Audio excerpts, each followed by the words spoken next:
Selamat datang di channel Mimin. Mimin baru di dunia komik. Jika ada kurangnya, Mimin mohon maaf. Gak usah berlama-lama lagi, langsung masuk saja ke ceritanya. Manhwa ini bercerita tentang seorang bernama Gu Qingfeng.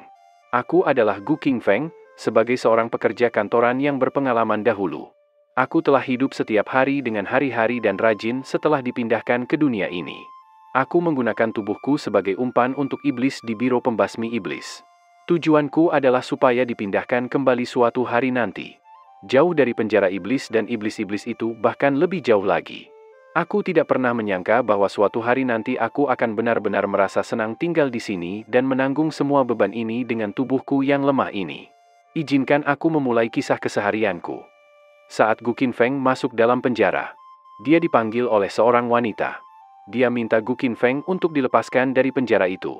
Wanita ini adalah corpse spirit kecil. Dia adalah iblis. Dalam hati Gu Qingfeng, mengapa iblis memiliki wajah yang sangat cantik seperti ini? Walaupun tahu kalau itu adalah iblis, namun karena kecantikannya, iman Gu Qingfeng pun diuji di sini. Gu Qingfeng tidak bisa bicara, dia berpikir mungkin ini karena efek dari rayuannya. Gu Qingfeng berusaha keras menahan agar dia tidak masuk dalam efek rayuan iblis wanita itu. Dalam hati Gu Qingfeng, semua yang ada di depan mataku adalah ilusi. Jika aku membuka pintu penjara ini, dia akan menghisap darahku sampai kering. Banyak rekan kerja di biro pembasmi iblis yang telah mati di tangannya. Aku sama sekali tidak boleh sampai seperti mereka. Kemudian Gu Qingfeng berkata pada wanita iblis itu. Dia berkata, "Hei wanita iblis, sekilas aku bisa melihat bahwa kau bukan manusia, dan kau berani menggunakan skill sepele seperti itu padaku." Sambil menahan hasratnya, terlihat dari pipinya yang memerah. Gu Qingfeng pun pergi meninggalkan wanita itu. Wanita iblis itu tidak percaya kalau Gu Qingfeng sama sekali tidak terpengaruh dengan rayuannya. Kemudian wanita iblis itu meningkatkan kekuatan rayuannya, dia menggoda dengan bentuk tubuhnya yang indah. Namun Gu Qingfeng sama sekali tidak menengok. Karena sudah kesal karena efek rayuannya sama sekali tidak berpengaruh. Wanita itu memanggil Gu Qingfeng dan memerintahkan dia untuk segera membukakan pintu. Gu Qingfeng yang sebenarnya terpengaruh dengan skill rayuan wanita itu, dia berkeringat karena menahan godaan yang ada. Dalam hati Gu Qingfeng, berkultivasi bersama dengan seorang gadis yang halus dan murni, sialan, lihatlah sekilas, tidak. Aku tidak boleh tertipu. Gu Qingfeng, kau harus tetap tenang. Ayolah, pikiran di mana ini? Ini adalah penjara iblis biro pembasmi iblis. Tempat para iblis ditahan. Gu Qingfeng yang pikirannya dalam efek rayuan mencoba mengendalikan tubuhnya. Dia mencoba untuk tidak melihat ke arahnya. Dalam hati Gu Qingfeng, sangat berbahaya hanya dengan melihat sel penjara ini. Ternyata dunia paralel ini benar-benar menakutkan. Tiba-tiba terdengar suara cambuk dari dalam sel. Otak Gu Qingfeng langsung traveling karena itu. Wanita iblis itu berkata, "Beraninya kau menentang perintahku, akan kuhukum kau dengan cambukku." Pikiran Gu Qingfeng mulai tidak bisa dikendalikan. Dia mulai tergiur dengan itu. Gu Qingfeng terus melawan godaan itu, di satu sisi dia ingin melihatnya, di satu sisi dia harus segera pergi. Dalam hati Gu Qingfeng, apa yang salah dengan melihat sekilas, tak apa kan, penjara iblis kan sudah dipenuhi dengan formasi susunan ini, selama aku tidak membuka pintu penjaranya semua akan aman-aman saja. Sisi lain dari Gu Qingfeng meyakinkan kalau dengan tingkat kultivasinya saat ini dia tidak mungkin akan kabur. Walaupun sisi satunya melawan, namun sisi yang tergoda tetap meyakinkan kalau tidak perlu takut, karena di luar juga banyak penjaga. Jika ada apa-apa pasti mereka akan menyelamatkannya. Sambil menangis Gu Qingfeng meyakinkan dirinya agar berani melakukannya. Akhirnya Gu Qingfeng menengok dan melihat wanita itu dengan gaya yang sangat menggoda. Akhirnya cairan merah keluar dari hidung Gu Qingfeng menandakan kalau dia sudah benar-benar tergoda.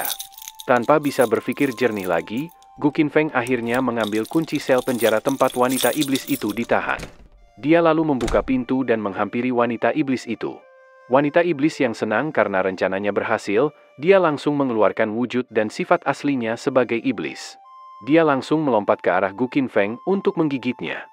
Gu Qingfeng yang tidak siap akhirnya dia berhasil digigit oleh wanita itu. Namun, wanita itu bingung dengan apa yang terjadi. Gigi tajam wanita iblis itu sama sekali tidak bisa menembus kulit milik Gu Qingfeng. Padahal saat ini Gu Qingfeng sedang dalam kendali wanita iblis itu. Notif sistem muncul. Mendeteksi bahwa host akan diserang oleh iblis. Sistem pertahanan yang ditingkatkan secara resmi diaktifkan.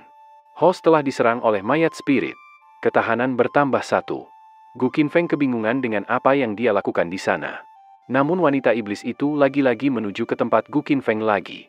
Dia bermaksud akan melakukannya lagi. Dan benar saja, lagi-lagi wanita itu menggigit Gu Qinfeng. Gu Qinfeng berpikir kalau dia sudah akan berakhir di sini. Notif muncul. Host telah diserang oleh mayat spirit. Ketahanan bertahan 1. Karena wanita itu menggigit sambil melompat kencang. Jadi Gu Qinfeng pun terlempar membentur dinding. Wanita itu berdiri di hadapan Gu Qinfeng yang sedang duduk karena habis menabrak dinding. Gu Qinfeng berkata, "Ternyata ini bukan ilusi. Sebenarnya ada sebuah sistem di dalam diriku." Gu Qinfeng memanggil sistemnya. Sistem itu merespon dan mengatakan kalau hanya host yang bisa melihatnya. Gu Qinfeng menanyakan tentang fungsi apa saja yang sistem miliki. Sistem menjawab, sistem ini disebut sistem menjadi lebih kuat, dan satu-satunya fungsi yang dimiliki adalah membantu host menjadi lebih kuat ketika sedang diserang oleh iblis. Selama itu iblis, dia tidak akan bisa membahayakan host sedikitpun. Sebaliknya, itu akan membuat host menjadi lebih kuat. Dalam hati Gu Qinfeng, jadi apa itu berarti aku bisa berjalan melalui penjara iblis dengan mudah? Saat sedang berbicara dengan sistemnya, tiba-tiba wanita iblis itu sudah melompat di hadapan Gu Qinfeng. Gu Qinfeng yang terkejut langsung refleks memukul wajah wanita itu sampai terlempar.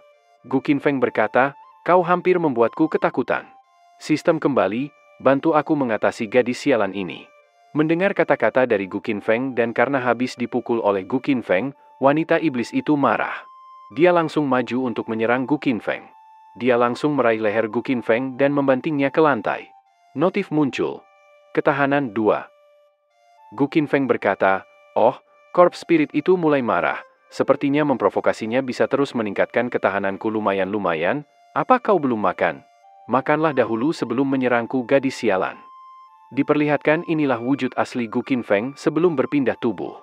Gu Qinfeng melanjutkan, "Oh ngomong-ngomong, kau ingin aku menjadi makananmu kan? Maaf kau pasti tak akan sanggup melakukan itu."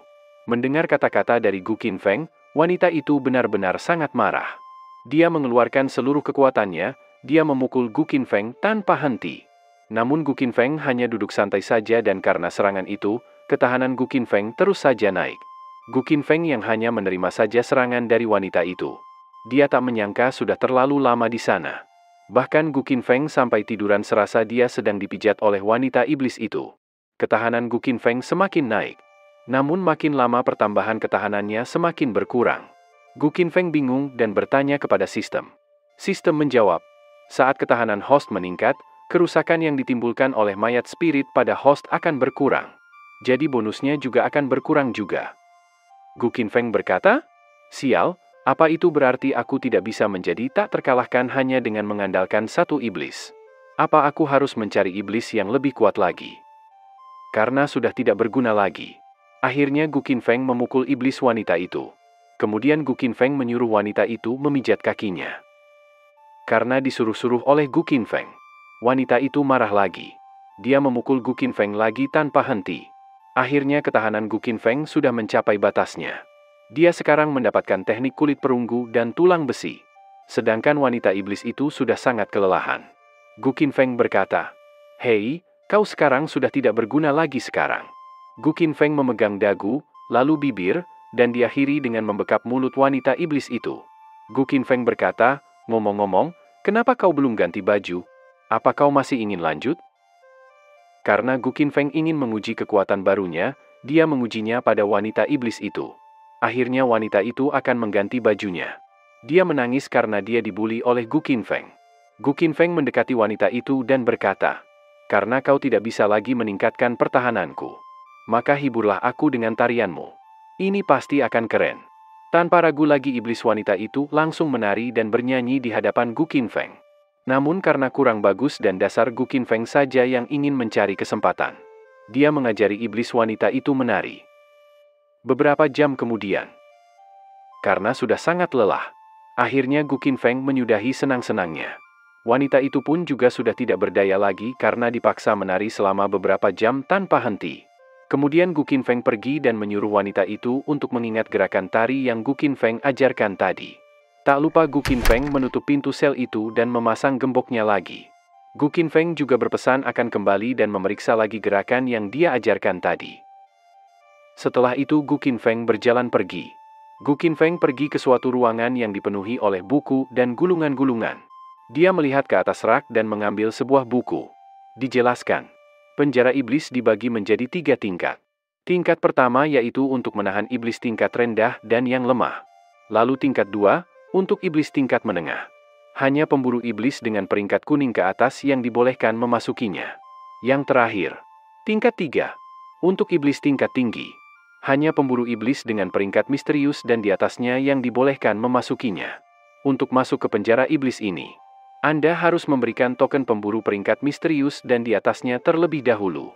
Gu Qinfeng berkata, hanya dengan menjadi pemburu iblis peringkat kuning baru aku bisa diperbolehkan memasuki penjara iblis tingkat 2. Untuk saat ini aku hanyalah anak magang. Kemudian sambil menutup bukunya Gu Qinfeng berniat menjelajahi tingkat pertama dulu. Dan akhirnya Gu Qinfeng berjalan pergi. Namun saat akan pergi, dia dipanggil penjaga. Katanya ini saatnya pertukaran shift. Akhirnya Gu Qinfeng mengurungkan niatnya untuk menjelajahi tingkat pertama. Gu Qinfeng berjalan pergi. Dia menuju ke ruang ganti. Setelah sampai, dia mengganti bajunya. Gu Qinfeng bertanya pada sistem, apakah selain dengan diserang, kultivasi juga berguna padanya? Setelah menunggu lama jawaban dari sistem pun tidak memberikan jawaban apa-apa. Gu Qinfeng pun berniat akan mengandalkan dirinya sendiri daripada meminta bantuan dari sistem terus-menerus. Kemudian Gu Qinfeng berjalan pergi ke suatu tempat. Tempat itu seperti sebuah perpustakaan. Ternyata di sana Gu Qinfeng mencari sebuah buku tentang baju kain besi. Menurut Gu Qinfeng, teknik kulit perunggu dan teknik tulang besi mirip dengan teknik baju kain besi yang dapat memperkuat otot dan kulit. Keduanya saling melengkapi dengan sempurna. Kemudian dengan cepat Gu Qinfeng membawa buku itu ke petugas perpustakaan untuk meminjam buku itu.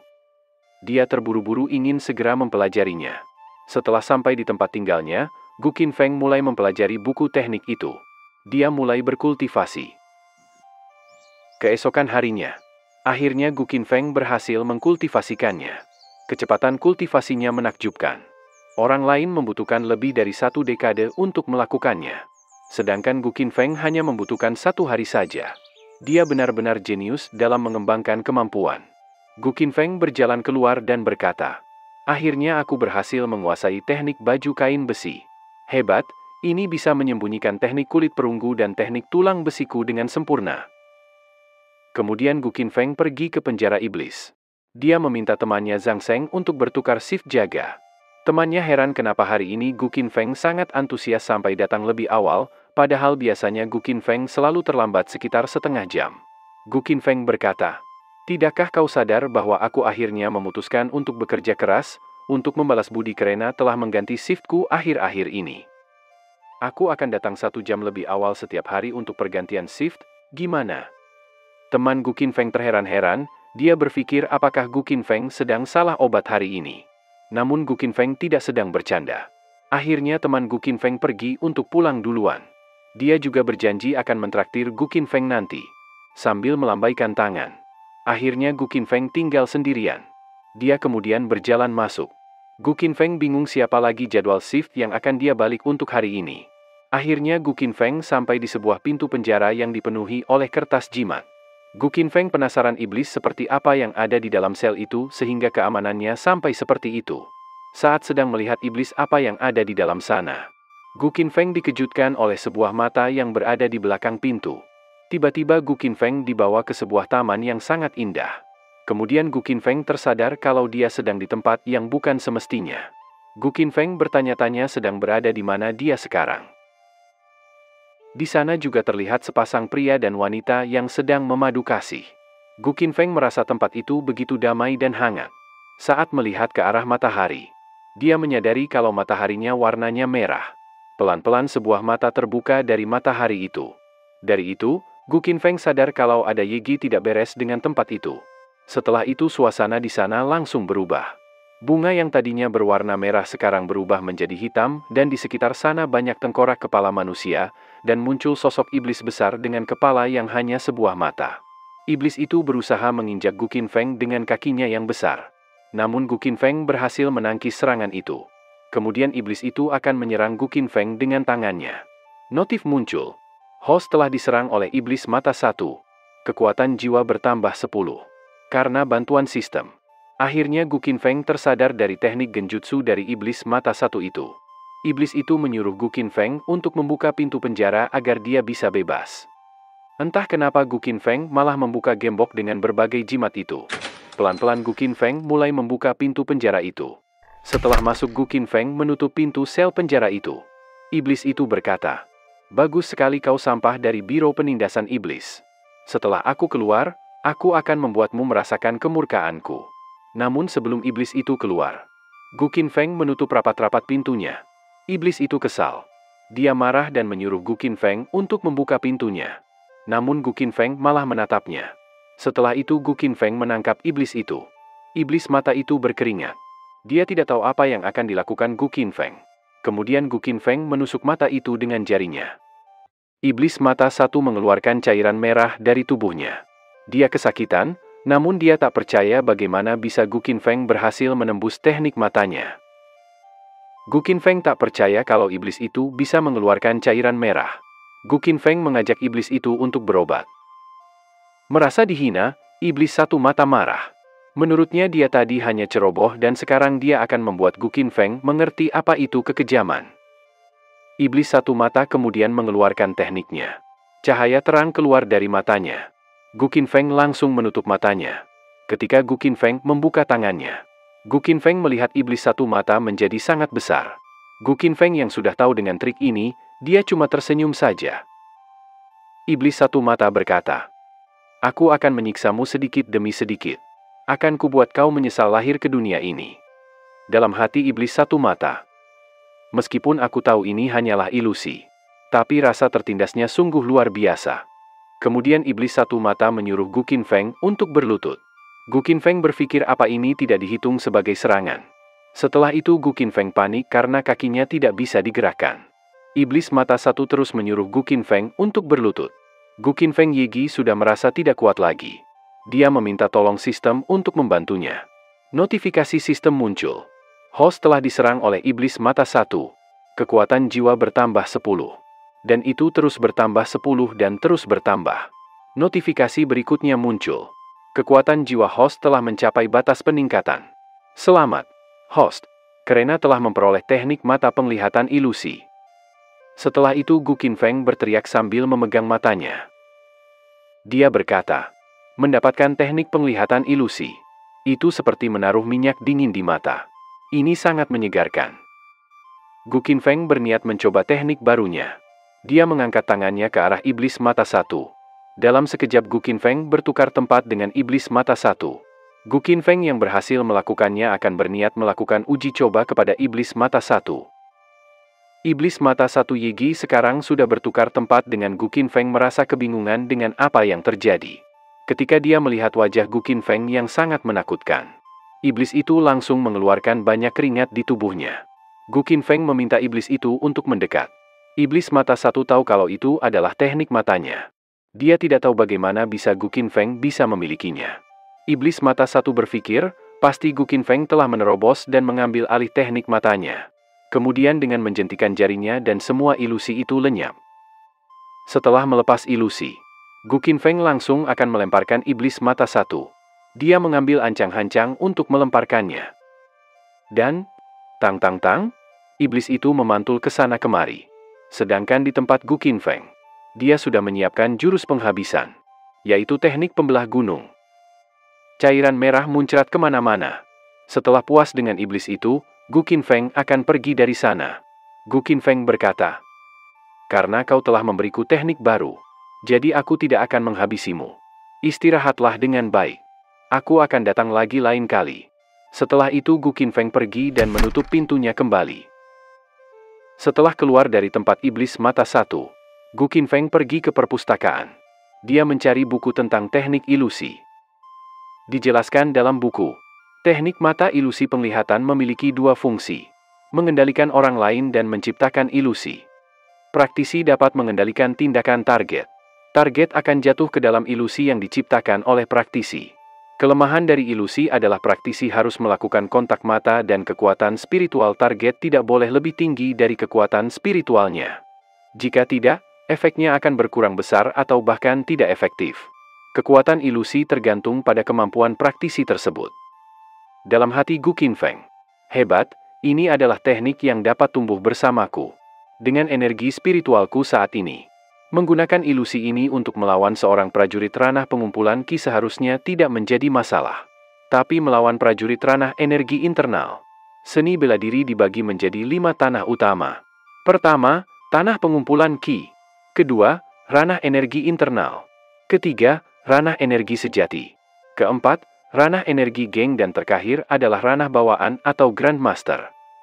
Kelima ranah ini sesuai dengan 5 tingkat Departemen Pemburu Iblis yaitu Pemburu Iblis tingkat tinggi, Pemburu Iblis tingkat surga, Pemburu Iblis tingkat kuning, Pemburu Iblis tingkat bumi. Setiap ranah seni bela diri utama dibagi lagi menjadi 9 ranah kecil yang dikenal sebagai langit pertama hingga langit ke-9. 9 melambangkan puncak dan hanya setelah mencapai langit ke-9 dari ranah saat ini baru bisa menerobos dan maju ke ranah berikutnya.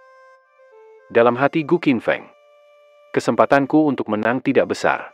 Bagaimanapun juga, aku hanya berada di langit ketiga dari ranah pengumpulan Qi. Kemudian Gu Qinfeng berjalan keliling penjara iblis.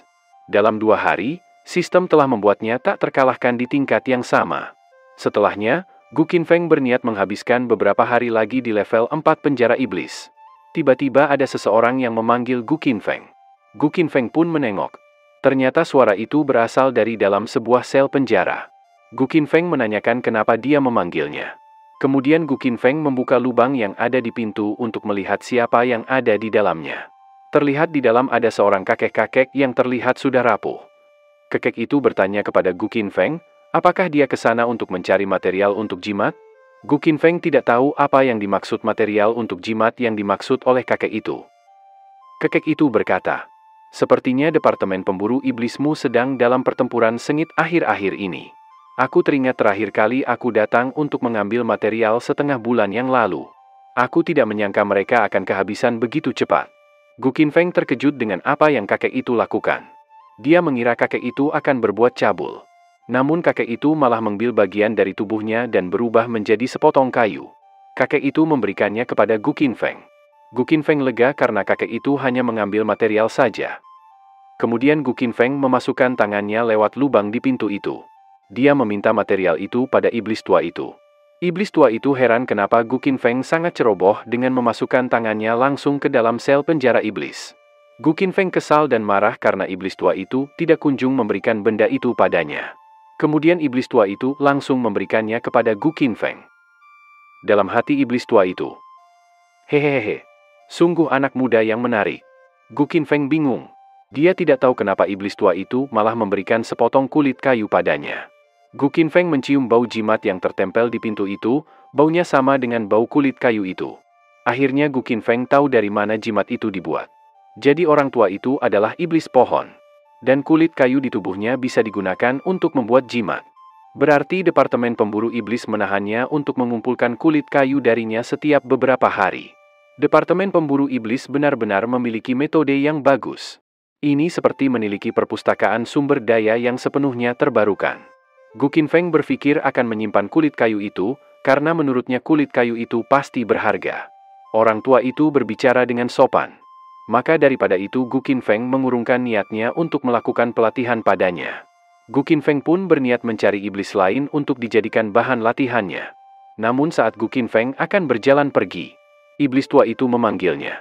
Iblis tua itu berkata, "Hei anak muda, aku ingin tahu apakah kau sedang terburu-buru untuk melapor kembali? Jika tidak bisakah kau menemani orang tua ini dan mengobrol? Aku telah dikurung di penjara iblis selama 10 tahun dan aku belum pernah berbicara dengan siapapun selama 10 tahun. Hidupku akan segera berakhir dan aku hanya ingin mengobrol dengan seseorang sebelum aku mati. Untuk menghilangkan rasa frustasi dalam diriku." Gu Qinfeng kembali dan membuka lubang pintu dan bertanya apa yang ingin iblis tua itu bicarakan padanya. Setelah itu Gu Qinfeng mulai sedikit membuka pintunya. Setelahnya, iblis tua itu akan menceritakan kisahnya. 100 tahun yang lalu, Di daerah Jinxian ada sebuah desa kecil yang disebut Desa Keluarga Zhang. Desa itu terpencil dan terputus dari dunia luar. Ada seorang anak laki-laki bernama Zhang Heng yang secara tidak sengaja menanam pohon lobak. Dalam hati iblis tua, biarkan aku membujukmu perlahan-lahan untuk membuka pintunya. Benar saja, Gu Qingfeng mulai membuka pintu dan sedikit masuk ke dalam. Iblis tua itu terus berharap Gu Qingfeng akan masuk. Namun kejadian yang tidak diduga iblis tua adalah, Gu Qingfeng malah masuk begitu saja. Iblis tua berkata, Kau, beraninya kau masuk begitu saja? Aku ini iblis. Apa kau tidak takut aku akan memakanmu? Dengan santainya Gu Qingfeng berkata, menurutku kau itu iblis yang baik. Selain itu, mendengarkan cerita dari balik pintu rasanya kurang nyaman bagiku. Dalam hati iblis tua, mengapa anak nekat ini tidak mengikuti aturannya? Padahal aku belum menyelesaikan ceritaku. Setelah itu Gu Qingfeng meminta iblis tua itu untuk melanjutkan ceritanya. Sambil menunggu iblis tua itu melanjutkan ceritanya, Gu Qingfeng bermain ayunan dengan tanaman jalar di sana. Iblis tua bingung mau melanjutkan ceritanya atau tidak karena rencananya sudah gagal. Dia juga berpikir akan mengambil tindakan langsung. Setelah memikirkannya, akhirnya iblis tua melanjutkan ceritanya. Setelah anak kecil itu tumbuh besar, ia menjadi monster dan kemudian memakan semua orang di desa keluarga Zhang. Gu Qingfeng kecewa karena ceritanya cuma begitu saja. Dari beberapa arah, ada akar-akar yang mendekat ke arah Gu Qingfeng. Akar-akar itu serasa hidup karena bisa bergerak. Yaitu aja ceritanya, ucap iblis tua itu. Menurut iblis tua itu, percuma membuat cerita jika sudah ada mangsa di depanku. Aku hanya harus menelanmu saja selanjutnya. Kemudian iblis tua itu bertransformasi ke bentuk dia yang sebenarnya sebagai iblis tanaman. Gu Qingfeng mencoba memukul iblis itu. Namun dia berhasil menghindar, tapi saat mendarat, iblis itu terjatuh. Gu Qingfeng berkata, tak bisakah lebih bijak sedikit? Bukankah kau masih harus menyelesaikan ceritanya sebelum mengambil tindakan? Iblis tua juga berkata, apa bedanya pendapatmu dengan mereka yang memilih-milih informasi? Kemudian iblis tua itu melompat mundur untuk mengambil jarak dengan Gu Qingfeng. Setelah itu iblis tua berkata, hei manusia, bahkan ketika menghadapi kematian, kau masih berani melawanku. Aku akan membuatmu menjadi makananku. Kemudian iblis tua itu langsung menyerang Gu Qingfeng dengan ranting-rantingnya. Gu Qingfeng sedikit terkejut dengan serangan mendadak itu. Dia tertangkap dan dililit oleh ranting-ranting menjalar itu. Notifikasi muncul. Hostah diserang oleh iblis pohon locust berumur ratusan tahun. Kekuatan bertambah 5. Iblis tua senang karena berhasil menangkap Gu Qingfeng. Dia mendekat ke arah Gu Qingfeng. Namun Gu Qingfeng tersenyum sambil mengatakan kalau ikatan itu kurang kuat dan menyuruhnya untuk memperkuatnya. Iblis tua yang meremehkan Gu Qingfeng. Dia tertawa dan mengira Gu Qingfeng sangat sombong. Lalu dia membuat tubuh Gu Qingfeng benar-benar tertutup oleh ranting-ranting rambatnya, dan itu semakin diikat semakin kuat. Notifikasi muncul. Host telah diserang oleh iblis pohon locust berumur ratusan tahun. Kekuatan bertambah 5, tambah 5, tambah 5, tambah 5, dan seterusnya. Selamat host.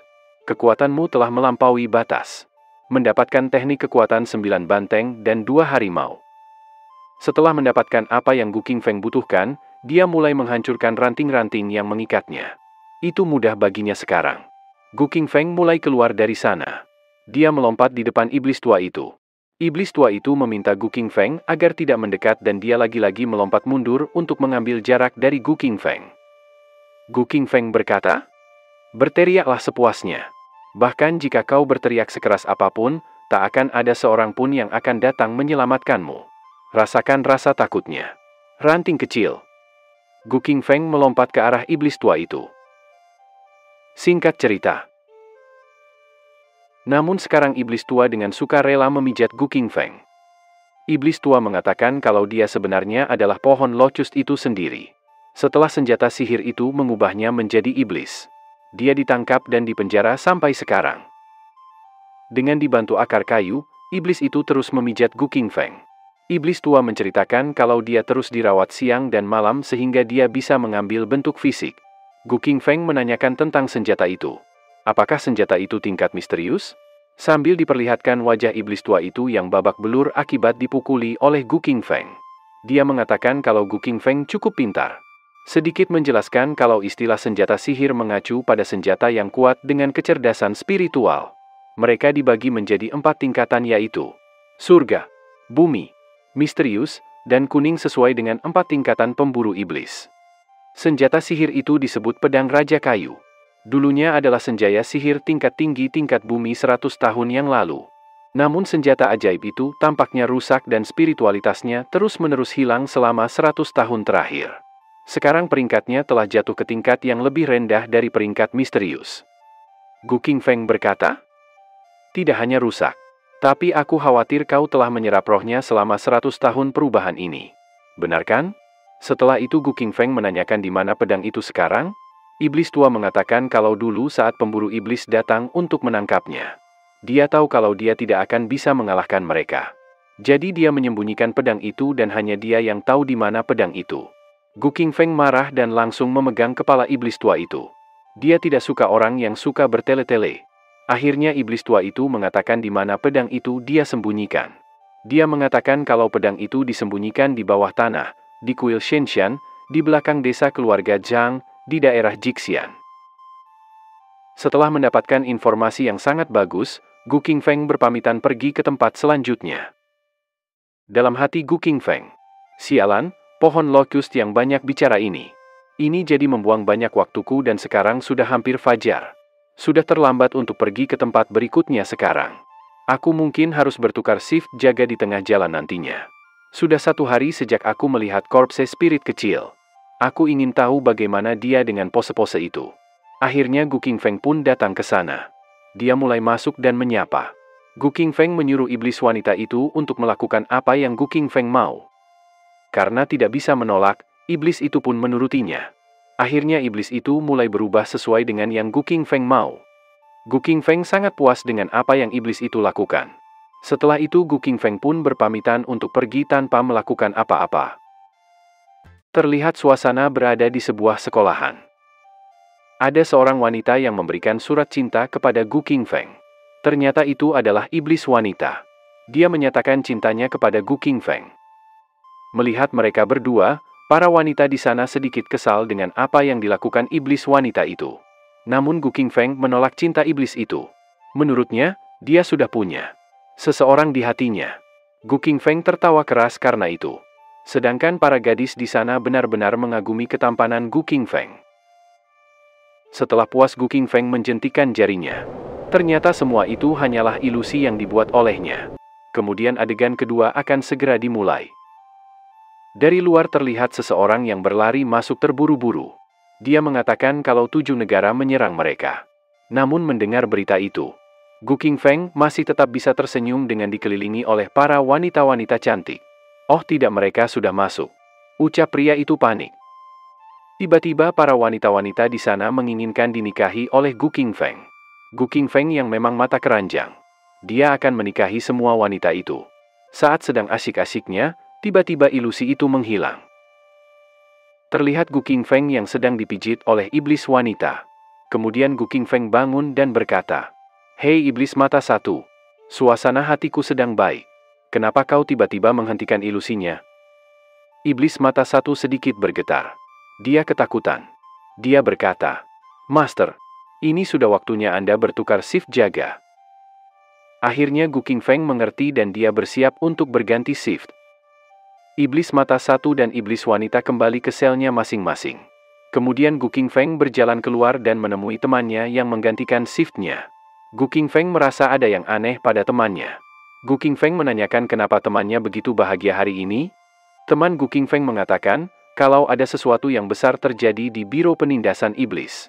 Dia menengok ke kanan dan kiri memastikan tidak ada orang lain yang mendengarnya. Kemudian teman Gu Qingfeng berkata, "Aku baru saja mendengar bahwa beberapa hari yang lalu, pemburu iblis tingkat tinggi, Zhang dan timnya pergi ke hutan tulang layu untuk menghabisi iblis. Tapi pasukannya musnah." Gu Qingfeng penasaran dan bertanya, "Mengapa kau begitu bersemangat tentang seluruh pasukan yang dimusnahkan? Apa kau punya musuh di dalam biro ini?" Teman Gu Qingfeng menjelaskan, "Pikirkanlah, cabang dari biro penindasan iblis daerah Wutong selalu memiliki staf yang lengkap. Kali ini, 4 pemburu iblis tingkat kuning dan 1 pemburu iblis tingkat tinggi telah tewas. Sudah pasti akan ada beberapa lowongan di sana. Gu Qingfeng terdiam sejenak mendengar informasi dari temannya itu. Kemudian Gu Qingfeng berkata, bahkan jika ada lowongan untuk pemburu iblis peringkat kuning, apa hubungannya denganmu? Kau kan hanya berada di alam pengumpulan Qi tingkat 4 bukan? Bukan giliranmu. Aku tahu. Aku tahu. Ucap teman Gu Qingfeng. Teman Gu Qingfeng menjelaskan. Jadi kali ini mereka langsung mengangkat 4 orang murid pemburu iblis dari ranah pengumpulan Qi yang sudah menjadi pemburu iblis tingkat kuning. Mereka juga mempromosikan 1 orang pemburu iblis peringkat kuning untuk mengisi posisinya Zhang. Jadi masih ada 1 lowongan untuk pemburu iblis peringkat kuning. Tapi semua pemburu iblis magang di ranah pengumpulan Qi telah menjadi anggota tetap. Bagaimana dengan lowongan yang tersisa? Tentu saja menurut tradisi, kita memiliki pertandingan seni bela diri. Melalui kompetisi, kami memilih orang yang mampu untuk mengisi kekosongan dan kemudian mendorong mereka untuk berkultivasi. Dalam hati Gu Qingfeng. Hah? Kompetensi? Teman Gu Qingfeng melanjutkan. Kompetisi ini dijadwalkan 3 hari lagi. Aku baru saja lewat sana dan melihat banyak orang sedang mendaftar. Itu sangat meriah. Gu Qingfeng menanyakan, apakah hanya pemburu iblis di ranah pengumpulan Qi dari perguruan langit ke-9 yang boleh mengikuti kompetisi ini? Menurut teman Gu Qingfeng, itu tidak benar, karena ada beberapa orang dari pengumpulan Qi langit ke-8 yang telah mendaftar. Dalam hati Gu Qingfeng, bagus sekali. Aku masih punya waktu 3 hari. Jika aku bisa dipromosikan menjadi pemburu iblis peringkat kuning kali ini, aku akan memiliki kualifikasi untuk bebas keluar masuk lantai kedua penjara iblis. Aku akan lebih banyak berhubungan dengan iblis dan monster. Kemudian bekerja sama dengan sistem. Ini adalah kesempatan seumur hidup. Kemudian teman Gu Qingfeng berjalan melewatinya sambil berkata, tapi biar ku beritahu, itu hanya angan-angan. Tidak mudah untuk menantang lawan dengan level yang lebih tinggi. Pemenang terakhir pasti akan datang dari para kultivator di ranah pengumpulan Qi langit ke-9. Lebih baik fokus pada pekerjaan kita dan bekerja dengan tekun. Kau harus pulang dan beristirahat lebih awal. Gu Qingfeng yang ingin mendaftar. Dia menghentikan temannya dan menanyakan di mana tempat pendaftarannya. Temannya memberitahukan bahwa tempat pendaftarannya ada di aula Qi kebenaran. Gu Qingfeng mengucapkan terima kasih kepada temannya. Namun temannya penasaran kenapa Gu Qingfeng menanyakan itu kepadanya. Kemudian Gu Qingfeng berpamitan dan pergi. Dalam hati Gu Qingfeng, sistem tidak bekerja melawan seniman bela diri. Mereka bisa saja menghabisiku, berpartisipasi dalam kompetisi dan memenangkan perhatian bertentangan dengan sifat rendah hatiku. Tapi kemampuan ini saja sudah dapat menghancurkan para kultivator pengumpulan Qi langit ke-9 dan aku memiliki 4 di antaranya. Batas kekuatan di ranah pengumpulan Qi langit ke-9 adalah 9.000 jin. Sedikit informasi. Jin adalah satuan berat yang berasal dari negara Cina dan 1 jin itu sama dengan 500 gram. Tapi jika aku sudah punya 25.000 jin, aku tidak akan kalah. Keberuntungan berpihak pada yang berani. Teman Gu Qingfeng menghentikan Gu Qingfeng dan bertanya, hei, kau tidak berpikir untuk mendaftar untuk kompetisi ini kan? Gu Qingfeng dengan yakin menjawab iya. Tamannya kagum dengan keberanian Gu Qingfeng. Dia menanyakan kepada Gu Qingfeng apakah Gu Qingfeng tak orang yang ada di langit ke-7 ranah pengumpulan Qi. Gu Qingfeng yakin selama dia menang, semua orang pasti akan tutup mulut. Dalam hati teman Gu Qingfeng, sejak 8 anak ini menjadi begitu keren? Apakah dia gila? Dan akhirnya Gu Qingfeng pergi meninggalkan temannya. Teman Gu Qingfeng mencoba mengejarnya. Dia bermaksud akan menghentikannya. Namun karena kecepatan Gu Qingfeng lebih cepat dari orang itu, Gu Qingfeng pun tidak dapat terkejar. Temannya berkata, anak ini, sejak kapan dia menjadi begitu lincah? Lupakan saja. Aku tidak bisa menghentikanmu. Biarkan aku memeriksa buku panduan dan memikirkan cara lain untuk membujukmu. Panel berpindah di aula kebenaran.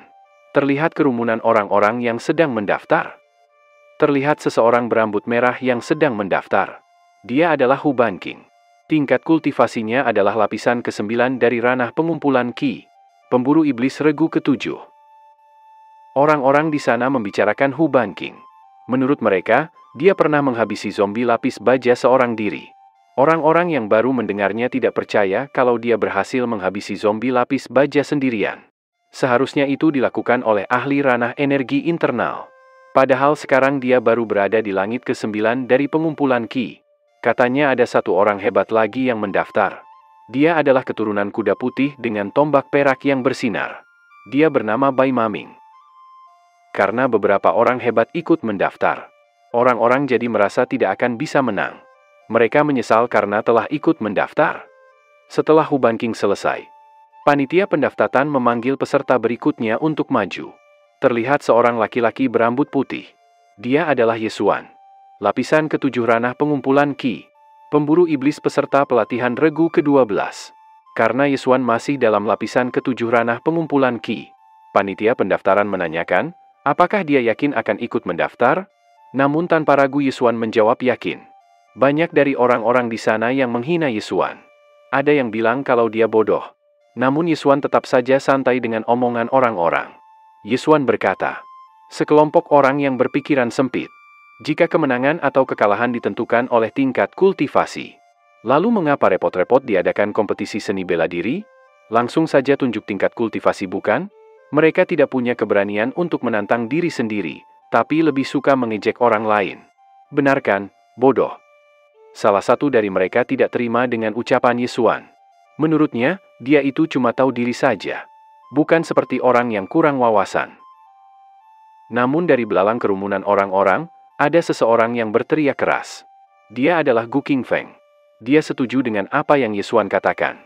Gu Qingfeng maju dan mengatakan kalau dia terinspirasi dari Yesuan atas keberaniannya. Gu Qingfeng sedikit berakting. Dia mengatakan kalau awalnya dia ragu karena tingkat kultivasinya yang rendah. Namun karena Yesuan yang berani membuka suara, Gu Qingfeng jadi semakin ingin bergabung dalam kompetisi ini. Yesuan juga memuji keberanian Gu Qingfeng yang berani bicara. Kemudian Yesuan berkata, sebagai seorang ahli bela diri, kita harus berani menghadapi tantangan dan tidak takut pada lawan yang kuat. Hari ini jika kita bertemu dengan orang yang tingkat kultivasinya lebih tinggi, apa kita jadi tidak berani menghunus pedang? Dan besok juga begitu? Apa kita akan menghabiskan seluruh hidup kita untuk tidak pernah berani menghunus pedang? Akhirnya beberapa orang mulai terinspirasi dengan kata-kata Yesuan. Mereka bersorak mendukung Yesuan. Setelahnya, Gu Qingfeng mengajak Yesuan untuk berjabat tangan. Yesuan berkata, jika kita bergabung, bahkan dengan kultivasi pengumpulan Qi lapisan ke-7, kita pasti bisa membuat nama untuk diri kita sendiri. Dengan malu-malu, Gu Qingfeng mengaku kalau dia saat ini baru berada di lapisan ke-3 pengumpulan Qi. Yesuan yang mendengar itu langsung sedikit tersulut emosinya. Orang-orang di sana mengatakan kalau Gu Qingfeng ingin mati lebih baik mencari tempat lain dan jangan mempermalukan dirinya sendiri. Namun Gu Qingfeng dengan sangat percaya diri akan tetap mendaftarkan diri. Dan akhirnya Gu Qingfeng mendaftarkan dirinya. Gu Qingfeng. Tingkat kultivasi adalah lapisan ke-3 ranah pengumpulan Qi. Posisi adalah penjaga di penjara iblis. Terlihat di sebuah tempat yang cukup menyeramkan. Terdengar langkah kaki kuda yang sedang berlari di keheningan malam. Ternyata Gu Qingfeng lah orang yang sedang mengendarai kuda itu. Gu Qingfeng berkata, hal yang paling mendesak sekarang adalah mencari sebuah senjata yang kuat. Pedang Raja Kayu yang disebutkan oleh Iblis Pohon adalah pilihan yang terbaik saat ini. Tiba-tiba Gu Qingfeng dikejutkan oleh sesuatu di depannya.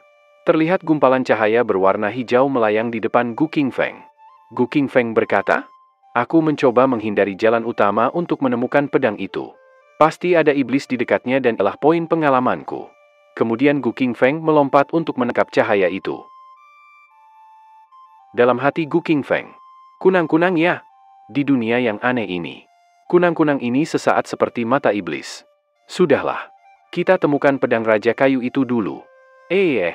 Di sepanjang jalan ini aku belum menemukan satu iblis pun. Apakah aku beruntung atau tidak beruntung? Akhirnya Gu Qingfeng sampai di depan kuil itu. Dia mulai berjalan masuk. Perlahan Gu Qingfeng mulai membuka pintunya. Tak disangka ternyata di kuil terdapat sebuah pohon besar di dalamnya. Gu Qingfeng terkejut melihat keindahan pohon itu. Sembari masih menatap pohon itu, Gu Qingfeng berkata dalam hati, apakah ini adalah pohon yang dimaksud oleh iblis tua itu? Kemudian Gu Qingfeng mengeluarkan semua alat yang dia bawa untuk menemukan pedang Raja Kayu itu. Dengan mengambil sekop, Gu Qingfeng bersiap menggali pedang itu. Ayo saatnya bekerja, ucap Gu Qingfeng dengan semangat. Gali dan terus menggali. Gu Qingfeng dengan semangat terus menggali hingga dalam. Saat sedang asyik menggali, tiba-tiba sekopnya membentur sesuatu yang keras. Gu Qingfeng yakin kalau itu adalah yang dia cari. Saat Gu Qingfeng sudah membersihkan tanah yang menutupi benda itu, terlihat sebuah kotak kayu yang bersinar. Kemudian Gu Qingfeng membuka kotak kayu itu. Di dalamnya terlihat ada sebuah pedang. Saat melihat pedang itu, Gu Qingfeng sangat kecewa melihat kondisi pedangnya. Dalam hati Gu Qingfeng, apakah iblis itu membohongiku? Ini pasti buatannya sendiri. Teksturnya sangat kasar. Mari kita coba kehebatan pedang ini dulu. Gu Qingfeng mengambil pedang itu dan mengayunkan pedangnya. Dia mencoba memotong sekop yang dia bawa dengan pedang itu. Terdengar suara nyaring saat pedang itu berbenturan dengan sekop. Namun hal yang tidak diduga adalah, bukannya sekop itu yang patah. Namun pedang Raja Kayulah yang patah. Patahan pedang itu terlempar ke udara. Lagi-lagi Gu Qingfeng terkejut dengan apa yang dia lihat. Gu Qingfeng sangat marah kepada iblis pohon. Dia berjanji jika kembali nanti, dia akan memotong iblis pohon itu. Namun hal yang mengejutkan kembali terjadi. Pedang yang tadinya patah, tiba-tiba kembali utuh lagi. Dan patahan pedang yang tadi terjatuh di tanah tiba-tiba terhisap ke tanah seperti tertelan bumi. Dan dari tanah yang menelan patahan pedang tadi, muncul akar-akar pohon yang menjulang ke atas. Akar itu bergeliat-geliat. Gu Qingfeng yang melihat akar itu bingung dengan apa yang sebenarnya terjadi. Tanpa disadari oleh Gu Qingfeng, dia mengeluarkan sebuah aura pertahanan untuk menahan serangan dari akar-akar itu. Namun apa yang terjadi tidak sesuai dengan apa yang Gu Qingfeng kira. Bukannya menyerang Gu Qingfeng, akar itu malah menjalar ke arah pedang Raja Kayu. Tiba-tiba aura yang sangat kuat keluar dari pedang Raja Kayu. Setelah itu Gu Qingfeng mengarahkan pedang Raja Kayu itu ke arah pohon di depannya dan pedang Raja Kayu pun menembakkan auranya. Tak disangka, dengan pedang itu yang tadinya dikira cuma pedang kayu bisa. Ternyata pedang itu bisa melubangi pohon besar di depan Gu Qingfeng. Dalam hati Gu Qingfeng, jadi ini adalah cara yang benar untuk menggunakan pedang Raja Kayu. Menurut iblis pohon, ia mengenali tuannya dengan meneteskan cairan merah. Akhirnya Gu Qingfeng mencoba mengiris jarinya dengan pedang itu. Bukannya berhasil, malah pedang Raja Kayu yang rusak. Lagi-lagi Gu Qingfeng kesal dengan pedang Raja Kayu. Setelah itu Gu Qingfeng menaruh pedang Raja Kayu. Dia sudah putus asa dengan apa yang terjadi. Namun tiba-tiba muncul tunas-tunas dari pedang Raja Kayu, dan tunas itu tumbuh cepat dan menjulang ke atas dan masuk ke tubuh Gu Qingfeng. Pedang Raja Kayu terlihat sedang menyatukan dirinya dengan Gu Qingfeng. Namun, apa yang Gu Qingfeng tidak tahu adalah, senjata spiritual tidak mudah dikuasai oleh siapapun. Pemilik senjata spiritual membutuhkan kekuatan yang sesuai untuk mengendalikannya. Selama proses penguasaan, senjata spiritual dapat menyerap pemiliknya sampai mati. Gu Qingfeng berteriak, "Hei, apa-apaan ini? Kamu masih menyerap? Berhenti. Berhenti sekarang atau aku akan menguburmu hidup-hidup." Kemudian Gu Qingfeng mengambil pedang itu, dan pedang itu mulai berhenti menyerap. Gu Qingfeng merasa kelelahan karena perbuatan pedang Raja Kayu tadi. Sial, ini benar-benar menyebalkan, ucap Gu Qingfeng kesal. Dijelaskan. Umumnya, setidaknya seorang seniman bela diri di alam energi internal diperlukan untuk mengendalikan senjata spiritual dan memenuhi persyaratan untuk senjata itu. Namun, Gu Qingfeng, di alam pengumpulan Qi, hanya dapat menyediakan senjata spiritual dengan penyerapan melalui pengisapan cairan merah. Jika bukan karena konstitusi uniknya, dia akan berubah menjadi mayat kering sejak lama. Notifikasi muncul. Pedang Raja Kayu, senjata spiritual tingkat atas di peringkat bumi. Seorang pemilik dan penyerapan spiritual sekarang menjadi pengasuhan hati-hati dan perhatian yang lebih rendah dari pemiliknya, itu dapat dikembalikan ke senjata spiritual tingkat tinggi. Keahlian khusus, regenerasi setelah terputus. Dalam hati Gu Qingfeng, iblis pohon ini tidak menipuku. Pedang Raja Kayu memang kuat. Sebagai hadiah, aku akan menemukan kesempatan untuk membebaskan iblis pohon. Lagi pula, itu akan menderita bahkan jika disimpan di penjara iblis. Lebih baik menggunakannya sebagai makanan untuk pedang Raja Kayu. Terlihat wajah licik Gu Qingfeng yang memikirkan hal kejam tadi. Tiba-tiba hujan turun. "Ah sial!" ucap Gu Qingfeng kesal. Kemudian Gu Qingfeng masuk ke dalam kuil. Gu Qingfeng memandangi patung Dewa Gunung yang rusak di hadapannya. Dijelaskan. Berdasarkan panduan pemburu iblis, Dewa Gunung disembah oleh orang-orang, mengumpulkan kekuatan semua makhluk, mengembangkan kemampuan tertentu untuk mengusir dan menghindari bencana. Oleh karena itu, setelah patung Dewa Gunung rusak, itu menandakan munculnya iblis yang kuat yang dapat mengabaikan patung tersebut. Ini adalah bencana besar, jadi berhati-hatilah. Dalam hati Gu Qingfeng, aku tidak menyangka tidak bertemu iblis di jalan, tapi sepertinya aku akan mendapatkan sesuatu yang berharga di kuil gunung ini. Setelah melihat-lihat sekitar, Gu Qingfeng merasa tempat itu sedikit mengerikan. Namun dia tidak ambil pusing dengan itu. Kemudian Gu Qingfeng rebahan sambil makan dan menghangatkan diri di dekat api unggun yang dia buat. Tiba-tiba terdengar beberapa langkah kaki yang menuju ke kuil itu. Gu Qingfeng yang mendengar itu langsung bangun dan melihat ke arah pintu. Gu Qingfeng mengira itu pasti adalah iblis yang datang. Namun dari luar terdengar suara seseorang yang ingin beristirahat dulu di sana untuk malam itu. Ketika mereka masuk, Gu Qingfeng terkejut karena mereka adalah manusia. Dia berkata, "Ternyata itu bukan iblis ya." Orang-orang itu menatap ke arah Gu Qingfeng. Salah satu orang botak berkata, "Nona, hujannya cukup deras malam ini. Kuil gunung ini relatif aman. Kami, para bawahan, tepat di sebelah Anda. Tolong yakinlah pada kami, Nona." Wanita itu berkata, "Paman Sing dan yang lainnya akan tinggal bersamaku. Paman Sing akan mengatur sisanya." "Baik Nona," jawab para bawahan wanita itu. Setelah itu laki-laki botak yang bernama Sing itu berdiri di depan pintu. Gu Qingfeng penasaran apa yang sebenarnya laki-laki itu lihat di sana. Ternyata dia melihat para penjaga yang berjaga di luar. Tiba-tiba wanita itu menyapa Gu Qingfeng dan Gu Qingfeng pun juga balik menyapa wanita tadi. Kemudian Gu Qingfeng dilempar oleh sesuatu. Ternyata itu adalah uang perak. Paman Sing berkata, "Nak, kuil gunung ini penuh sesak untuk kita berdua. Ambil peraknya dan cari tempat lain." Dalam hati Gu Qingfeng, "Tempat ini aku yang pertama menemukannya. Emang siapa kamu menyuruhku pergi dari sini?" Kemudian Gu Qingfeng meminta tambahan uangnya. Paman Sing menanyakan berapa yang Gu Qingfeng mau. Gu Qingfeng mengatakan kalau dia menginginkan 24 tael. Paman Sing sedikit kesal dengan kelakuan Gu Qingfeng yang serakah. Dia mengeluarkan aura-aura berwarna ungu alam energi sejati. Dalam hati Gu Qingfeng, "Oh sial, alam energi sejati. Jika lawan berada di alam energi internal, dengan banyak kartu truf yang kupunya, aku masih bisa bertarung. Orang ini berada di alam energi sejati. Energinya benar-benar luar biasa." Wanita itu menenangkan Paman Sing. Dia bilang agar Gu Qingfeng dibiarkan saja. Kemudian wanita itu meminta Gu Qingfeng untuk memaafkan Paman Sing yang sudah bertindak sembrono. Gu Qingfeng mengatakan dengan nada tinggi bahwa dia baik-baik saja, tapi mereka harus mempertimbangkan tentang 24 tael yang dia minta.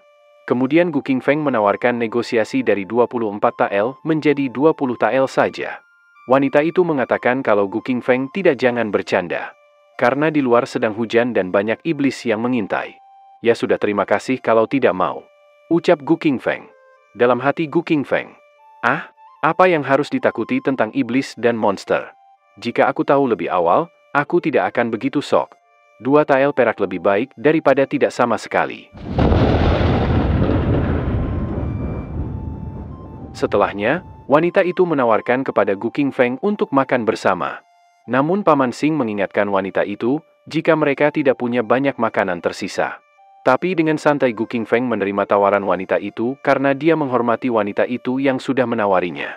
Kemudian wanita itu memberikan sepotong paha kepada Gu Qingfeng. Saat tangan mereka bersentuhan, pipi wanita itu memerah. Dia merasa malu kepada Gu Qingfeng. Namun orang-orang yang bersama wanita itu tidak terima dengan apa yang Gu Qingfeng dapatkan dari wanita itu. Gu Qingfeng mencoba menenangkan mereka agar tidak salah paham. Kemudian Gu Qingfeng memuji wanita itu. Dia berkata, "Nona, kamu cantik dan baik hati. Makanan ini menyatukan kita, dan aku, Gu Qingfeng, akan mengingatnya. Ngomong-ngomong, bolehkah aku tahu nama Anda?" Wanita itu menjawab, "Namaku Si Wei, dan bagaimana denganmu, Tuan Muda?" Melihat keakraban mereka, lagi-lagi para laki-laki yang bersama Sui tersulut emosinya. Namun mereka berdua mengabaikan mereka begitu saja. Gu Qingfeng menjawab, "Aku Gu Qingfeng. Ngomong-ngomong kamu mau kemana?" Sui menjelaskan, ayahnya baru saja dipindahkan ke Kabupaten Wutong. Sekarang setelah semuanya beres, dia memintanya untuk pergi ke sana. Sungguh kebetulan. Aku tidak menyangka Tuan Muda Gu Qingfeng berasal dari daerah Wutong. Bisakah kamu memperkenalkan beberapa kebiasaan lokal yang menarik di daerah Wutong? Gu Qingfeng berkata, kau telah bertanya kepada orang yang tepat. Daerah Wutong adalah... Sebelum Gu Qingfeng menyelesaikan kata-katanya, Paman Xing merasakan ada sesuatu terjadi di luar. Kemudian dia menyiapkan pedang besarnya dan menyuruh pengawal yang lain untuk menjaga Nona Sui. Dan segera saja para pengawal mengelilingi Nona Sui untuk menjaganya. Kemudian Paman Xing berlari keluar. Setelah sampai di luar, ternyata para penjaga sudah tewas. Bahkan tak ada satupun yang masih hidup. Paman Xing berkata, sial, karena suara hujan, aku tidak menyadari ada perkelahian bahkan mereka langsung dihabisi. Tiba-tiba terdengar suara dari atas atap. Orang itu mengatakan kalau dia akhirnya berhasil menemukan Xing, dan dia berhasil membuatnya sulit untuk menemukannya. Dengan aura yang kuat dia melompat turun.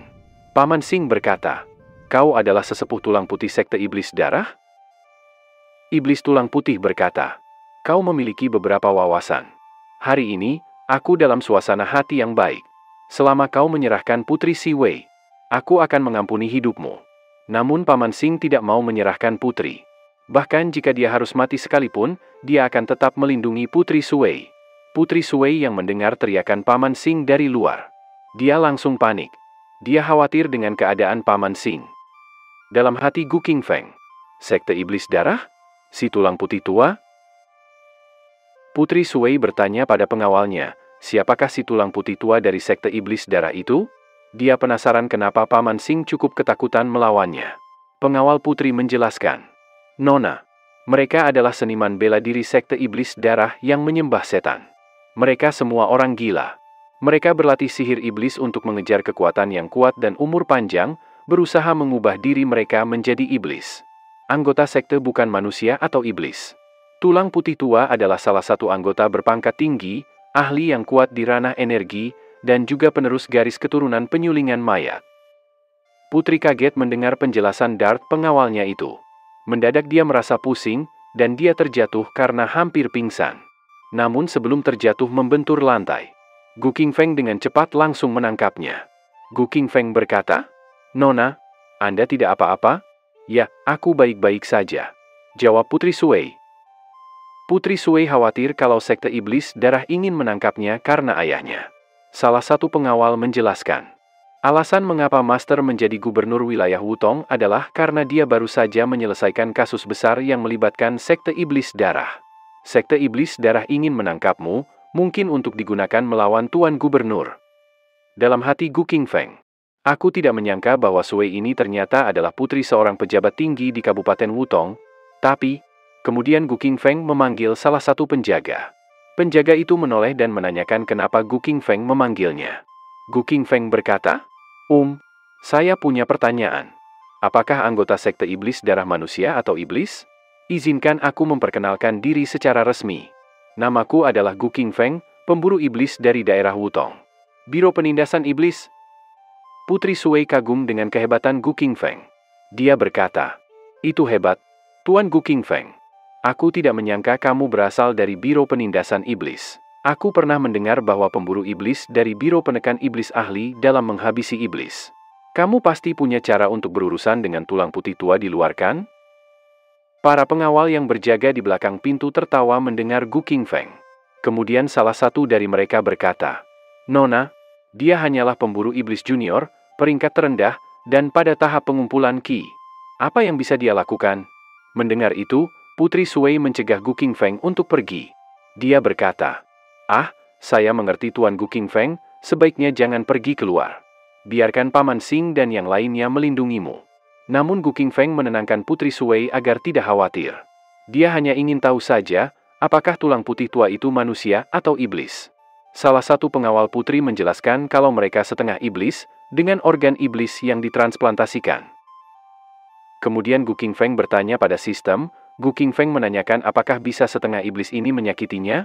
Kemudian sistem menjawab pertanyaan Gu Qingfeng. Sistem tidak membantumu menjadi lebih kuat hanya dengan diserang oleh setengah iblis. Kamu hanya menjadi lebih kuat saat diserang oleh iblis. Mengerti? Gu Qingfeng yang mendengar jawaban dari sistem cukup kesal. Dalam hati Gu Qingfeng, sistemnya tidak berguna. Bagaimana jika para penjaga itu tidak bisa mengalahkan tulang putih tua itu? Bukankah aku juga akan menderita akibatnya? Aku tidak akan bertanya pada sistem jika aku tahu jawabannya hanya bikin aku kesal saja. Saat selesai dengan sistemnya, Gu Qingfeng dan yang lainnya dikejutkan dengan terbukanya pintu di depan mereka. Aura kuat masuk ke dalam melalui pintu itu, dan terlihatlah sosok zombie yang sangat menakutkan. Dalam hati Gu Qingfeng, zombie? Apakah mereka mirip dengan iblis roh mayat kecil? Tak disangka, ternyata zombie yang menyerang begitu banyak. Dalam hati Gu Qingfeng, sepertinya ini adalah zombie yang dibuat oleh si tulang putih itu. Kemudian dengan cepat dua pengawal Putri Sui langsung mengambil senjatanya dan langsung maju untuk menahan para zombie itu. Mereka berdua berdiri di depan Putri Sui dan Gu Qingfeng. Kemudian saat para zombie mulai menyerang, si pengawal rambut panjang menahan serangan zombie itu dengan pedangnya. Karena terlalu banyak zombie yang menyerang, pengawal rambut panjang itu menyuruh temannya untuk membuat penghalang. Namun temannya mengkhawatirkan temannya itu karena zombienya terlalu banyak. Pengawal rambut panjang menyuruh temannya untuk berhenti bicara omong kosong dan segera melakukannya saja. Setelah itu, pengawal rambut panjang mengeluarkan aura yang kuat. Dia bersiap untuk melawan para zombie. Sedangkan pengawal botak mempersiapkan penghalang untuk melindungi mereka dari serangan para zombie. Namun dari belakang, Gu Qingfeng tidak mau berdiam diri saja melihat dua pengawal itu bertarung untuk melindungi mereka. Dia juga akan ikut bertarung melawan para zombie. Dalam hati Gu Qingfeng, aku tidak bisa berurusan dengan tulang putih, tetapi berurusan dengan zombie ini hanyalah seperti memotong kue saja bagiku. Sepertinya aku dapat menemukan kesempatan untuk membebaskan diri nanti. Sui, hati-hati di belakangmu, ucap Gu Qingfeng yang khawatir melihat Sui akan diserang oleh zombie dari belakang. Sui yang tidak memiliki kemampuan sama sekali. Dia hanya bisa pasrah dan menangis. Namun saat tangan zombie itu sudah hampir meraih tubuh Sui, tangan zombie itu terpotong dan terlepas dari tubuhnya. Dan bersamaan dengan itu, penghalang yang dibuat oleh si botak sudah selesai dibuat. Ternyata yang memotong tangan zombie tadi adalah pengawal rambut panjang. Dia lega karena penghalangnya sudah selesai dibuat. Dan dengan itu Putri akan selamat, walaupun tubuhnya penuh dengan luka setelah melawan para zombie. Bahkan pedang yang dia bawa pun sampai tersisa setengahnya saja. Dalam hati pengawal rambut panjang, aku tidak tahu kalau iblis lapis baja perunggu menjadi sekuat ini. Itu tidak apa-apa, asalkan Nona aman. Namun dari luar, masih banyak zombie baru yang masuk untuk menangkap Putri Sui. Sedangkan di luar, Xing sedang bertarung dengan Gulang Putih Tua. Pertarungan mereka cukup sengit. Saat melihat banyak zombie yang bergerak masuk ke dalam, Xing melemparkan pedangnya untuk menghalangi mereka masuk. Namun Tulang Putih Tua berhasil menghentikan pedang itu dengan auranya. Tulang Putih Tua berkata, "Jangan harap itu akan berhasil. Medan pertempuranmu ada di sini." Kemudian Tulang Putih Tua melemparkan kembali pedang Xing ke arahnya. Namun Xing tidak mengambil pedang itu lagi. Dia mengeluarkan energinya dan melesat kencang ke arah Tulang Putih Tua dan akan melakukan pukulan kepadanya. Tulang Putih Tua hanya tersenyum melihat Xing yang datang padanya. Dia berkata, "Apakah kamu ingin bertarung sampai mati denganku?" Kemudian pukulan Xing berhasil mendarat di wajah dari Tulang Putih. Namun itu tidak menimbulkan apapun bagi Tulang Putih. Dia juga tidak bergerak sama sekali dari tempatnya berdiri. Kemudian dengan auranya saja, Xing berhasil dilemparkan ke belakang sampai membentur pohon. Cairan merah keluar dari mulutnya. Xing berkata, Kau benar-benar mengubah dirimu menjadi iblis lapis baja perak." Sambil menunjukkan kekuatannya, Tulang Putih Tua berkata, "Inilah kekuatan zombie. Betapa sempurna makhluk itu. Kebal terhadap pisau dan senjata. Dengan kekuatan tak terbatas. Mereka hanya perlu memakan darah segar untuk eksis di dunia." Nona Sui khawatir dengan keadaan Xing yang sudah tergeletak di bawah pohon karena habis menerima serangan dari Tulang Putih Tua. Dalam hati Gu Qingfeng, "Hah, mayat baja lapis perak?" Tulang Putih Tua kemudian melihat ke dalam kuil. Dia terkejut ternyata di sana masih ada yang mempunyai energi yang cukup banyak. Dalam hatinya, Xing ingin Putri Sui cepat pergi dari sana. Sedangkan di dalam kuil, Gu Qingfeng dan yang lainnya sedang berlindung di dalam penghalang. Mereka dikepung oleh banyak zombie. Gu Qingfeng bertanya pada sistem. "Sistem, zombie juga dapat dianggap sebagai makhluk dari kategori iblis, kan?" "Aku tidak percaya, sebenarnya ada orang yang mengubah diri mereka menjadi iblis. Hari ini, Aku harus menunjukkan kesucianku di depan semua orang. Nona Sui bingung dengan apa yang dimaksud oleh Gu Qingfeng. Dia bertanya, Tuan Muda Gu Qingfeng, apa yang kamu bicarakan? Kesucian apa? Kemudian Gu Qingfeng mendekat dan menjelaskan apa yang Gu Qingfeng tadi katakan. Gu Qingfeng berkata, bukan apa-apa. Yang ingin aku katakan adalah, terima kasih untuk paha tadi. Sebagai gantinya aku akan menangani tulang putih tua itu. Namun Nona Sui khawatir dengan keadaan Gu Qingfeng. Dia tidak yakin Gu Qingfeng bisa melawannya. Pengawal botak berkata, Nona, jangan dengarkan omong kosong orang ini. Dia jelas sudah gila karena ketakutan. Karena kesal sudah diremehkan oleh pengawal botak, akhirnya Gu Qingfeng menyuruh pengawal botak agar minggir karena dia akan lewat. Saat Gu Qingfeng keluar dari penghalang, Nona Sui terus memanggil-manggil Gu Qingfeng. Dia benar-benar khawatir dengan keadaan Gu Qingfeng. Namun begitu Gu Qingfeng benar-benar sudah keluar dari penghalang, dia langsung dikepung oleh banyak sekali zombie hingga tubuh Gu Qingfeng benar tertutup oleh zombie-zombie itu. Nona Sui yang melihat Gu Qingfeng dalam keadaan bahaya. Dia benar-benar tidak percaya Gu Qingfeng akan berakhir seperti ini. Nona Sui berkata, Tuan Muda Gu Qingfeng pasti memberi kita waktu untuk melarikan diri. Pengawal botak juga berkata, Tuan Muda Gu Qingfeng, barusan aku menilaimu dengan pikiran picik. Aku tidak akan melupakan kebaikanmu. Kemudian notifikasi muncul. Anda diserang oleh iblis lapis baja besi. Pertahanan. Bertambah 20, tambah 20, tambah 20, dan tambah 20. Kamu diserang oleh iblis lapis baja perunggu. Bertambah 30, tambah 30, tambah 30, tambah 30, dan tambah 30. Kemudian bola besar yang terbuat dari puluhan zombie yang mengepung Gu Qingfeng menggelinding menuju keluar. Pengawal botak yakin kalau Gu Qingfeng masih hidup. Dia yang mengarahkan para zombie itu keluar. Bola zombie itu terus menggelinding keluar kuil. Notif muncul. Selamat, host, pertahanan Anda telah melampaui batas. Kulit perunggu, tulang besi telah berevolusi menjadi tubuh adamantin. Pengawal botak dan Nona Sui melihat keluar dari balik tembok. Nona Sui berkata, Tuan Muda benar-benar melakukannya. Tulang putih tua dan Sing tidak tahu dengan apa yang terjadi. Mereka melihat ke arah bola zombie yang mengarah ke arah mereka. Kemudian bola zombie itu meledak dan membuat zombie-zombie itu terlempar semua. Dan dari dalam bola itu terlihat Gu Qingfeng yang masih dalam keadaan sehat walafiat. Tulang putih tua menatap tajam ke arah Gu Qingfeng. Namun Gu Qingfeng hanya santai saja menanggapi tatapan tulang putih tua itu. Kemudian tulang putih tua itu tertawa. Dia membakar Gu Qingfeng dengan sihir apinya. Api itu berwarna merah kehitaman. Tulang putih tua berkata, sebenarnya ada orang yang sombong di dunia ini. Yang tidak mengelak bahkan saat berhadapan dengan api jahat tulang. Tidak peduli seberapa tinggi kultivasimu atau seberapa kuat tubuh fisikmu. Apa yang dapat kamu lakukan? Api jahat tulangku ini dibuat dari tulang ribuan orang. Serta tulang dari ratusan binatang iblis di alam energi internal. Butuh waktu puluhan tahun untuk menyempurnakannya. Itu berspesialisasi dalam merusak tubuh dan jiwa fisik. Bahkan jika itu adalah kamu.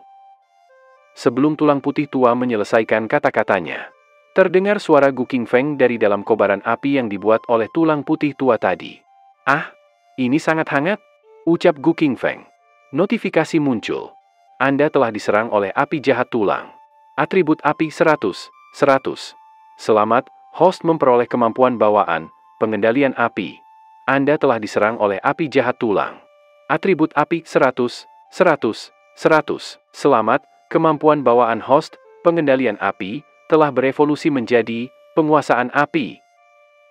Gu Qingfeng meremehkan serangan dari tulang putih tua. Dia berkata, ada yang lain? Melihat Gu Qingfeng yang sama sekali tidak terluka oleh serangannya, tulang putih tua mulai berkeringat. Tulang putih tua berkata dalam hati, mustahil. Tidak mungkin beberapa orang di dunia ini terkena api jahat tulang dan tidak mati. Mustahil. Ini mustahil. Karena aku tidak dapat merasakan api jahat tulangku lagi. Apakah aku telah kehilangannya? Kemudian Gu Qingfeng menunjukkan api jahat tulang milik tulang putih tua itu. Melihat itu keringat tulang putih tua semakin deras keluar dari tubuhnya. Kemudian tulang putih tua meregangkan otot lengannya. Tulang putih tua berkata, aku dengan susah payah menyempurnakan api jahat tulang ini selama beberapa dekade. Kamu tidak dapat mengambilnya dariku. Cepat kembalikan padaku. Namun dengan santai Gu Qingfeng terus memegang api di tangannya. Dia bilang kalau dia akan mengembalikan api itu kepada tulang putih tua.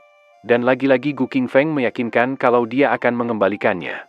Namun tulang putih tua yang paham dengan maksud Gu Qingfeng.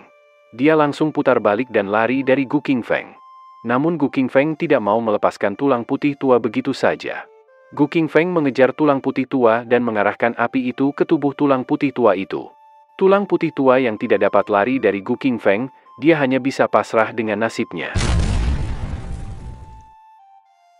Ledakan yang besar terjadi akibat serangan Gu Qingfeng. Bahkan ledakan itu sampai terlihat dari luar kuil. Gu Qingfeng berdiri melihat api yang dia buat tadi. Sedangkan di dalam kuil, pengawal botak dan Nona Sui melihat dan menahan tubuh mereka agar tidak terlempar akibat efek dari ledakan serangan Gu Qingfeng tadi. Namun beda halnya dengan Xing yang berada di luar. Dia terlempar akibat efek serangan Gu Qingfeng. Pengawal botak dan Nona Sui khawatir dengan keadaan Xing. Namun mereka juga belum berani keluar untuk menolongnya. Setelah menunggu lama, Gu Qingfeng yakin kalau tubuh tulang putih tua sudah benar-benar habis terbakar. Kemudian Gu Qingfeng menghisap api jahat tulang itu dengan mulutnya. Lagi-lagi Xing menggelinding lagi. Namun itu bukan efek dari ledakan api. Melainkan ikut terhisap oleh sedotan Gu Qingfeng waktu Gu Qingfeng sedang menyedot apinya.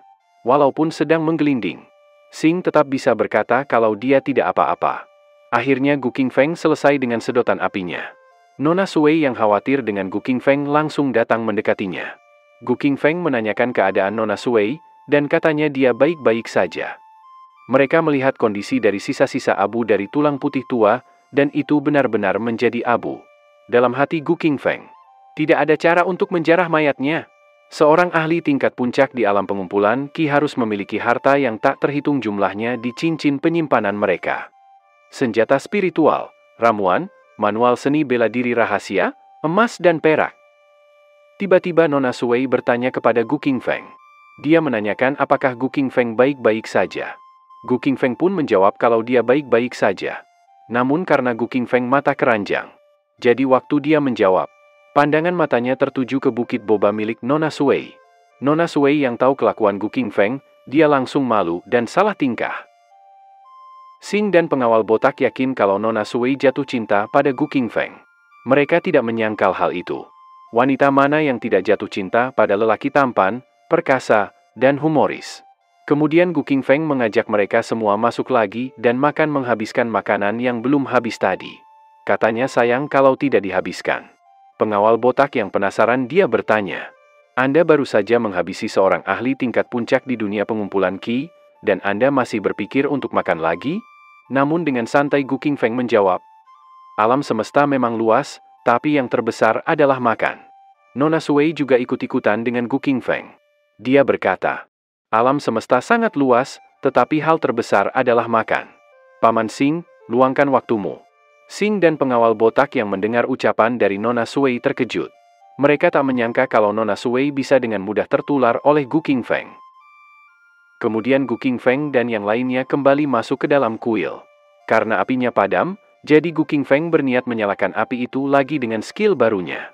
Tiba-tiba Xing mengangkat tangannya dan berkata, terima kasih senior, karena telah menyelamatkan hidup kami. Aku cuek dan tidak hormat kepada Grandmaster sebelumnya. Jadi mohon maafkan saya. Sambil menyalakan api unggunnya, Gu Qingfeng membalas ucapan Xing tadi. Dia berkata, apakah aku seorang senior atau tidak? Aku hanya seorang pemburu iblis dari Biro Pembasmi Iblis yang ada untuk menyelamatkanmu. Itu sudah menjadi tugasku, dan selain itu, barbecue Nona Sui memang enak. Xing terkejut dengan jawaban Gu Qingfeng. Dia tertawa lalu berkata, itu ketidaksopanan saya, jadi terima kasih Tuan Muda Gu Qingfeng. Sejujurnya, saya adalah pelayan Tuan Qing Yun, hakim yang baru diangkat dari Kabupaten Wutong, dan ini Nona muda saya. Kemudian Xing mengambil sesuatu dari kantong penyimpanannya. Ternyata itu adalah sebuah token. Dia menyerahkan token itu kepada Gu Qingfeng sambil berkata, di masa depan, jika ada hal-hal sepele di daerah Wutong, Tuan Muda dapat memberikan token ini dan orang-orang itu akan tetap memberimu wajah pada tuanku. Dengan senang hati akhirnya Gu Qingfeng menerima token itu. Tiba-tiba pengawal botak maju dan berlutut di hadapan Gu Qingfeng. Dia berkata, saya tidak menghormati Tuan Muda. Saya sudah kasar kepada Tuan Muda, tapi Tuan Muda tidak menyimpan dendam kepada saya. Saya merasa sangat malu dan meminta Tuan Muda menghukum saya. Akhirnya pengawal botak bersujud kepada Gu Qingfeng. Gu Qingfeng berkata, "Kamu memang harus dihukum." Nona Sui yang mendengar ucapan Gu Qingfeng tadi sangat terkejut. Dia tidak percaya kalau Gu Qingfeng akan menghukum bawahannya. Saat akan membela bawahannya, Nona Sui dihentikan oleh Paman Xing. Paman Xing berkata, "Nona, jangan. Individu yang begitu tangguh di dunia ini tidak dapat tersinggung oleh orang biasa. Tidak ada gunanya menyinggung seorang yang tangguh hanya untuk penjaga." Namun hal yang mengejutkan adalah, Gu Qingfeng hanya menghukum pengawal itu dengan denda 24 tael saja. Nona Sui senang karena hukuman kepada pengawalnya cukup ringan, dan Xing hanya terdiam mendengar itu. Pengawal itu sangat senang karena hukumannya tidak berat. Dia mengaku salah bahkan jika harus mendapatkan denda ratusan tael pun dia sanggup menanggungnya. Gu Qingfeng langsung senang mendengar itu. Omong kosong. Identitas apa yang dimiliki Tuan Muda Gu Qingfeng yang membuatnya menghargai perakmu? Tuan Muda Gu Qingfeng telah menunjukkan belas kasihan yang besar. Bukankah seharusnya kamu langsung berterima kasih kepada Tuan Muda Gu Qingfeng? Ucap Xing dengan tegas. Dalam hati pengawal. Itu benar. Tuan Muda Gu Qingfeng adalah seorang orang besar. Bagaimana mungkin dia kekurangan perak? Itu akan menjadi penghinaan bagi Tuan Muda jika dia menggunakan uangnya sendiri. Kemudian pengawal itu kembali bersujud sembari berkata, "Yang rendah hati ini terima kasih Tuan Muda. Terima kasih Tuan Muda." Gu Qingfeng yang kehilangan uangnya merasa sedih. Padahal dia tidak punya banyak uang. Pengawal itu akhirnya memberikan 1 tael kepada Gu Qingfeng. Dia meminta Gu Qingfeng menerimanya, dan akhirnya Gu Qingfeng pun bersedia menerimanya. Dalam hati Gu Qingfeng, itu 240 tael, 10 tahun gajiku. Aku menghargainya. Nilai itu. Tentu saja, aku menghargainya. Mengapa kamu menghentikannya? Xing yang melihat wajah murung Gu Qingfeng, dia mengira ada yang salah dengannya. Dalam hati Xing, apa aku mengatakan sesuatu yang salah barusan? Tuan Muda bahkan tidak menginginkan 24 tael ini? Hanya teguran lisan? Akhirnya Gu Qingfeng menerima apa yang dia dapat, dan Gu Qingfeng pun tak lupa menyuruh pengawal itu untuk bangun. Xing dan pengawal itu benar-benar mengagumi Gu Qingfeng. Akhirnya suasana mulai cair. Gu Qingfeng mengobrol berdua dengan Nona Sui. Sedangkan Xing dan pengawal menyiapkan makanan. Gu Qingfeng sangat senang dengan makanan itu. Setelah puas makan, Gu Qingfeng pun tiduran. Dalam hati Gu Qingfeng, dunia ini benar-benar realistis, sikap mereka terhadapku sebelum dan sesudah kejadian ini benar-benar berlawanan. Jika aku bukan orang besar hari seperti ini, aku khawatir bahwa aku akan mati di sini. Tiba-tiba notifikasi muncul. Selamat kepada host untuk mendapatkan tubuh adamantin dan penguasaan api. Dijelaskan, tubuh adamantin, seperti namanya, tubuh sekuat adamantin, dengan pertahanan yang lebih kuat dari tembaga atau besi. Itu dapat bertahan dari serangan di bawah alam pengumpulan Qi. Data spesifik masih perlu diuji dalam pertempuran yang sebenarnya. Berikutnya adalah, penguasaan api, ini sama berharganya dengan tubuh adamantin. Ia dapat mengendalikan semua api, seperti halnya Kaisar Api, membuat semua api tunduk. Ketika menghadapi musuh yang dapat memanipulasi api, tidak ada rasa takut dan bahkan dapat menguasai api lawan. Itu adalah musuh bebuyutan prajurit atau iblis berbasis api. Dalam hati Gu Qingfeng, "Hah, itu sangat kuat?" Ditambah, api jahat tulang yang disediakan oleh tulang putih tua. Panen kali ini cukup melimpah. Pagi hari pun tiba. Gu Qingfeng buru-buru mengemasi barang-barangnya dan akan segera pergi. Namun saat dia akan pergi, Nona Sui memanggilnya. Nona Sui mengajak Gu Qingfeng untuk kembali ke Wutong bersama dengan mereka. Terima kasih buat semuanya. Mimin mohon dukungannya untuk tekan tombol subscribe, like, dan komen agar channel Mimin ini bisa berkembang besar.